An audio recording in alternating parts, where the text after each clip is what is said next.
Hey everyone, thank you for joining me.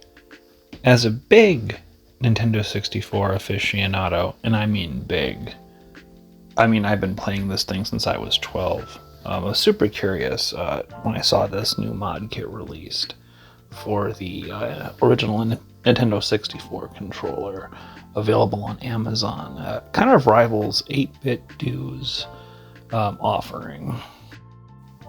8-Bit Do's offering is great if you have NSO, works flawlessly for that. But there are some issues it has with the original Nintendo 64 when using it with like a blue retro adapter. For example, the rumble still does not work. Even after about a year of updates to the blue retro, there still haven't been any firmware updates for the 8-Bit Do adapter itself. And it can be kind of pricey. I'm also not a fan of the analog stick that they've included with the 8-Bit Do adapter if you buy the upgraded version.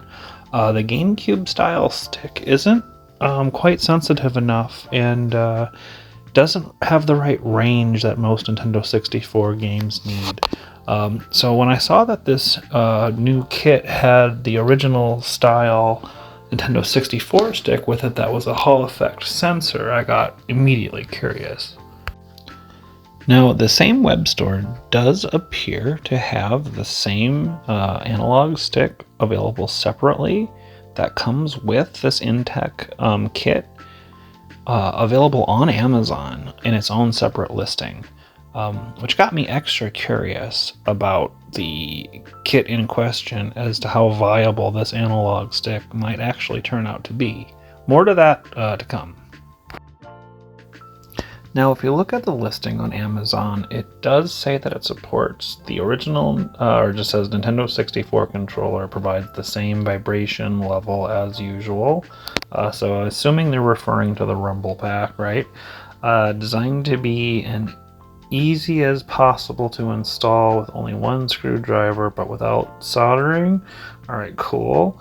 Sounds just like the 8-Bit Do. Favorite original retro game controllers, easily modify original 64 controller to Bluetooth, built-in USB-C, love the USB-C charging port, and a rechargeable lithium battery, love that 15 hours lifespan, love that. Support multiple people playing on the same screen, realize 2-player, that must mean that they don't conflict with each other when syncing. That's really cool. So you can use up to 4 of them at least. And as we look at some of the other pictures on the listing, God, it really looks like the 8-Bit Do model. It uses the Rumble Pack style accessory that plugs into the back. I love that actually. No complaints there. Good retro feel to it. Let's see. Yeah, obviously showing 4-player support on the Switch. That's great. Makes sense. Hopefully theoretically there should be no interference on, like, if you have a blue retro times 4 for the original hardware.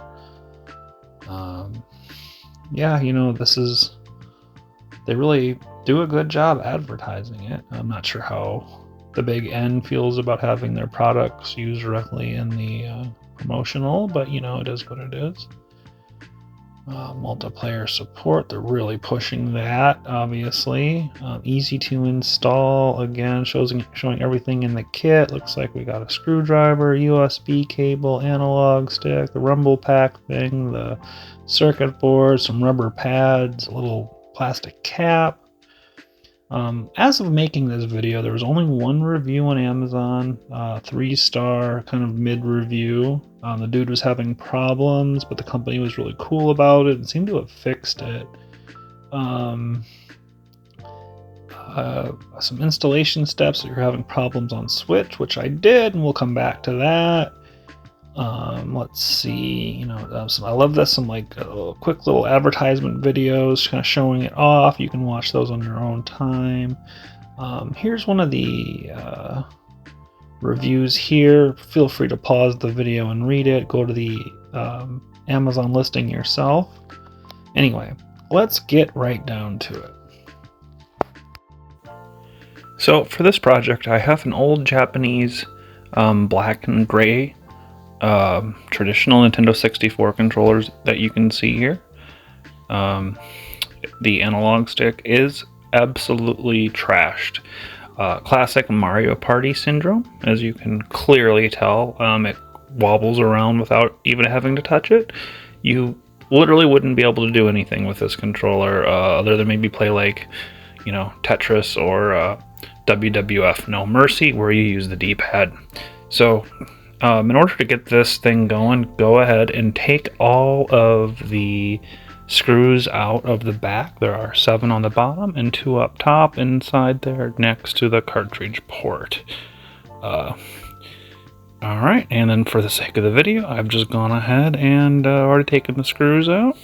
Alright, then we're just going to simply pull up the reverse cover, and you'll see the PCB on the inside. Go ahead and remove the L and R triggers. They will just fall off otherwise, so you might as well just pull them off. Now, here I have just enough of a fingernail to be able to get in here and remove this little adapter.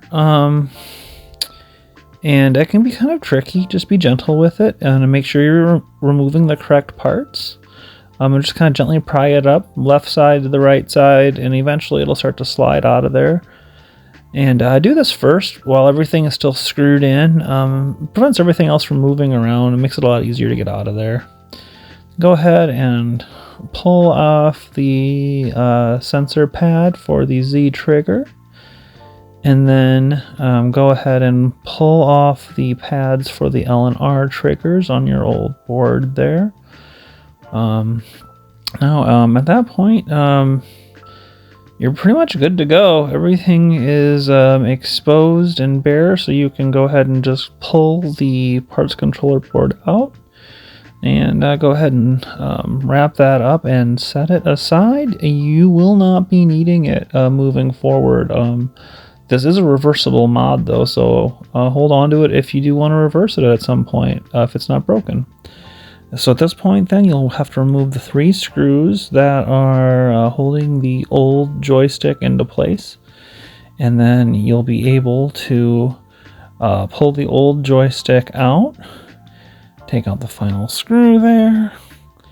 Alright, now at that point you'll be left with all of your little pieces. I'm just going to put them in there for some safekeeping. That way they don't go anywhere. And to kind of set those together. Set those aside for now. We're going to deep clean those. Now let's take a look at that old stick. Wow, that is in really rough shape. You can hear it rattling around in there. That's not good. Alright. Now, let's do a quick deep clean on the old parts to make sure that when we put this new thing together, everything is working as it should. You can go ahead and skip ahead this part of the video if you know how to do this, but I've been doing this for years, so let me show you how I do this semi-professionally. So we're going to take some Dawn dish soap, any flavor you like, with some really hot tap water, as hot as you can get it.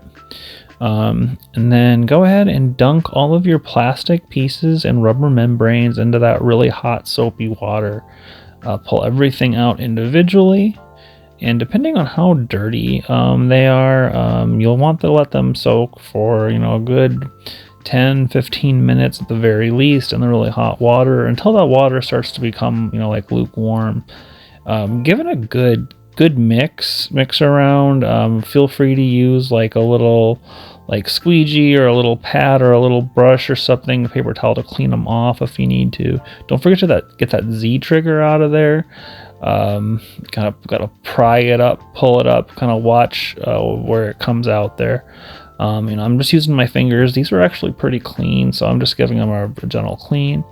Now for the actual chassis, we're gonna just use a little bit more of that Dawn dish soap, just a little dot of each. I like the blue Dawn, but my girlfriend likes the pink Dawn. That's fine. And so we're going to just kind of pad the controllers a little bit. And then I'm going to use a very gentle dish pad brush to kind of clean all of the nooks and crannies and get all of that, as they call it, gamer juice, out of that controller, right? That will make sure it'll stay nice and clean. There won't be any foul smells or anything of the such that way, and everything should function as it should. This way we're making sure there's no liquid spills, nothing sticky in there that might cause buttons to stick, and make this review kind of less than what it should be. So I'm going to clean all of this out really, really good. And then be sure to set this on a drying rack under a fan or under a bright light for at least a good 24 hours. Make sure that it dries, right? And then I'm just gonna use some very lukewarm tap water here to kind of rinse it off, get all of the soap off of there. And one of my secrets is just to use a little mesh strainer for the small pieces. Use a sprayer nozzle if you are lucky to have one to kind of get all of the soap, crud, and any kind of dirt or anything in there off. It's a really good way to clean these things and prevent them from going down your drain accidentally. Right, yeah, you don't want to lose these. You will be needing at least the plastic buttons to be able to reuse in the new mod unit. And then just go ahead and dump those pieces into a little bowl or something, and then go ahead and lay them all out onto a paper towel to dry. Pat them as dry as you can with the paper towel, absorbing as much water as you possibly can. You do not want any moisture inside of the unit. So be absolutely sure that you get as much of that out of there as you absolutely can. And it has to be 100% dry. I would let it sit for a good, maybe solid day under a bright light or under a fan, including all the little pieces, just to make sure everything completely dries off. You do not want corrosion. Alright, so you've reached the point of the unboxing. This is exactly what you received from Amazon when you received the package. Here is the little retail box on the inside. Mind my kitchen. I was using my kitchen shears here to open the package. It's not my food shears, it's my parcel shears. Don't worry, I have separate ones. Alright, so what do we got? We got a manual. It's full color. I love that. It's also got a glossy sheen. They didn't, spare any expense on the manual itself. It's actually pretty easy to read and follow. Oh, full color pictures on the back too. That's actually really nice. A screwdriver. We won't be needing that. Let's see. Got a rumble pack accessory. We've got the USB cable, USB Type-C. I really love that. It's 2024 as of the making of this video, and I'm still buying things that have USB micro on them. Just why? I got some new rubber pads. That's really cool. A lot of y'all probably have worn rubber pads, especially on your A and B buttons, so that's really nice. Oh, there's that new analog stick. It's immediately my first notice is that it's light but springy and taut. Does not feel OEM, but also feels OEM. It's weird. I don't know how to explain it. Very, very excited to use this. Cool. Can't wait to try it. All right, and as you would imagine, the parts controller board inside of a bag. Anti-static packaging, as you would imagine, and there it is. Looks like we had the little port cover too, where the cord would normally come out there. Now let's take a look at that little rumble accessory on the back, shall we? You can, really tell they were trying to emulate the Nintendo 64 rumble pack as much as they could. There's the model number. This is the sticker. Got some nice weight to it. I like how weighty it is. It actually feels really quality. Oh, got battery. Excellent. Let's install it. Alright, so this is all nice and clean and dry. I've inspected it, made sure that there is no water or moisture left, as well as I've inspected all of the individual parts. Alright, got the new analog stick ready to go. Wow, and compared to that old one, it is just so much better, and I'm so excited to install this. You can tell they look almost identical. almost identical. A lot of the same tool and die on a lot of this. Maybe I'll do a separate teardown video at some point. You know, they look like they would be hot swappable, actually. As I would imagine, just like the 8-bit do. Ones are. Alright, let's get this installed. So the first thing we're going to do is put this new guy in. Yeah, it fits in there flawlessly. Feels great. Alright, so let's get our screws in. Just 3 screws, 2 on top there, 1 on bottom. Pretty obvious. And put them in any order. Alright, now once those screws are in, go ahead and put all your individual buttons in. I've got them all in their correct spots, and you know, just make sure that your L and R buttons are ready to go. Now I've got some rubber membranes, and if you notice, they are almost identical, actually. So, well, for the sake of this video, we're going to use the ones that they've included to test them out. That fits in there literally perfectly. That actually feels really good. Feels solid. It's not coming out. I love that. Alright, let's compare this other one over here. Alright, it's got a little bit of a narrower gap on top and on bottom there. Fascinating. I don't know if that's necessary or not, or if they're just trying to save rubber. Anyway, that also fits in real smooth. Love that. Feels good. Alright, these are almost identical. Like, they are identical as far as I can tell. We're gonna put this guy in.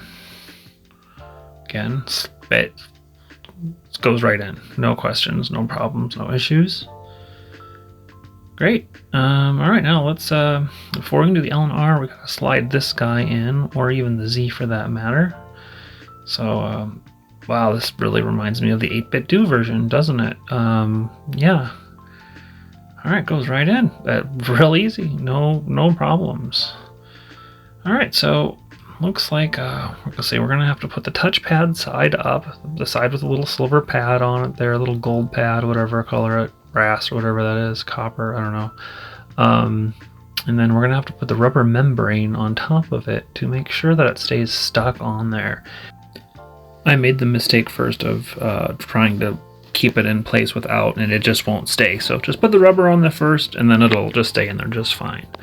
Alright, now once that's in there, at that point, you just got to put in the L and R triggers. Again, the contact side goes up, and there's really only one way they can go in. The flat side has to go back. I kind of struggled a little bit at first because the instructions kind of don't show exactly which direction they're supposed to go, but only one way actually makes sense. And just remember that the button contact has to go up on both the pad and on the rubber membrane, and the flat side has to go back.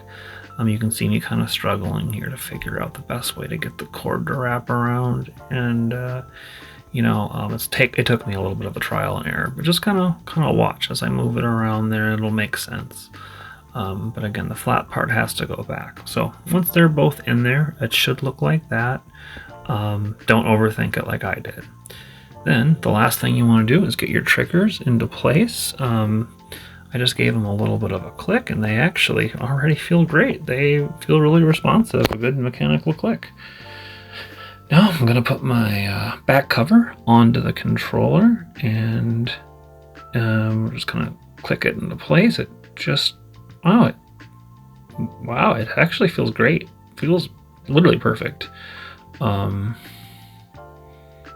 Feels about the same weight and everything. But I did forget to put a little cover in there where the cord originally was. And this is a little dust cap, right? It prevents dirt and debris and things from getting in there. On the 8-bit do version, it had a LED, which I wish this had, but the LED on this one is on the rumble. So this works just fine. It's just a little gray cover. Thankfully matches the gray on the back of my controller there. So don't forget to put that in. Clips right back into there. Perfect, looks great. Alright, so I've gone ahead and put the screws back into the controller. For the sake of testing, I just put in a couple of them, and now time to plug in the rumble accessory. So everything's ready to go. I've given a quick like tap on all of the buttons here and there, and everything seems to be working fine and everything. Wow, it feels really good. It feels OEM. Alright, so I'm using a Blue Retro x4 here adapter that's supposed to work for wireless controllers, and it works for things really well. I'm doing a live test here, and oh hey, geez, that's, oh boy, that's like a good like 98, 97% or something. I love that. So anyway, first test, most important, tiptoe test in Super Mario 64. And I gotta tell you guys, this is great. This is awesome. It feels perfect. The control stick feels slightly different, but it has the same like range and function, and it tiptoed perfectly. You didn't see it in the video there, but I can assure you it worked. It had all the range and function you wanted. And then this is where things got really exciting, y'all. The rumble works. The rumble works amazing. Unlike 8-Bit Do's controller right now, this one works great. I just had to hit what I believe was like the home or the menu button on the pack itself, and I could feel the pack itself vibrate, and you know, everything just works perfect. It works exactly like an NSO controller on Blue Retro. I have absolutely no complaints. Y'all, with a Hall Effect joystick, this is awesome. You have to get this if you're an N64 aficionado. Alright, let's try it on Smash. Let's see if this control stick can do a Smash attack. I'm using Smash Remix here, 1.5.2. Please look this up if you haven't yet. I'm playing it on original hardware. Let's see, let's pick a new level. Just in case any of my audience hasn't seen this game yet, maybe this will encourage you to seek it out. Alright, now... Yep, everything is going according to plan. This is excellent. I didn't have anyone to help me record this footage, so I was playing one-handed, but smash attacks work perfectly with the control stick. I mean, just perfect. Alright, let me try a D-pad game to see how well the D-pad clicks and how responsive it is. And it's perfect. Perfect D-pad. Alright, now for the test. Nintendo 64. On the Switch, I don't have NSO, but I do have Mario 3D All-Stars here. So let's try Super Mario 64. The Switch immediately picks this up as a NSO controller. Now, it did not read up and down movements originally. And I did have to calibrate it according to the Amazon listing instructions. And once I calibrated it through the Switch settings, it was perfect. Everything read just fine. So it does work. You just have to calibrate it. And y'all, it's perfect. Literally perfect. I have no complaints. Scully here loves it too. Y'all, this is excellent.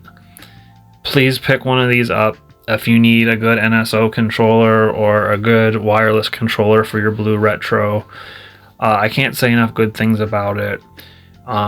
It doesn't feel as balanced when you hold it in your hands as well as the 8-Bit Do, but it feels very OEM, and so, you know, positive or otherwise.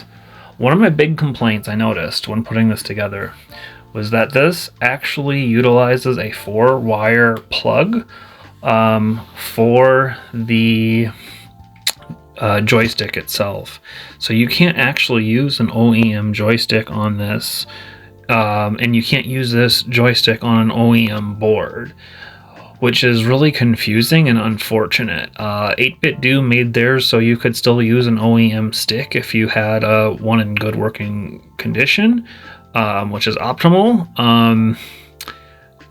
However, I mean, I understand why, you know, I guess you wouldn't need one when you have a stick this nice, and maybe this board is specifically calibrated for Hall Effect. I'm not sure. But it does appear that the eBay listing for the other one, the stick by itself, should work for an OEM board. It looks like it has the 6 chords on it. So that that is kind of confusing. But other than that, oddity aside, I just really don't have any complaints on this thing. This thing is excellent. From passing all of the calibration tests with flying colors on the Blue Retro on the Nintendo 64, to absolutely playing Mario 64 perfectly on the Nintendo Switch, on 3D All-Stars, again, passing all of the calibration tests from the tiptoe test to the triple jumps, to the jump that you kind of do the little flip thing by flipping the control stick from one direction to the other. Everything feels perfect and natural. Again, this is a great option for someone who has an old controller and wants to bring it into the 21st century. I love that they included new rubber pads. This is just really great, and I can't recommend this enough. If you have any other games you would like me to test, please message in the comments, and I would be happy to oblige. And I'd also love to hear from you if you have any other thoughts or questions about this. I am not affiliated with this product whatsoever. I do not make any money off of this review.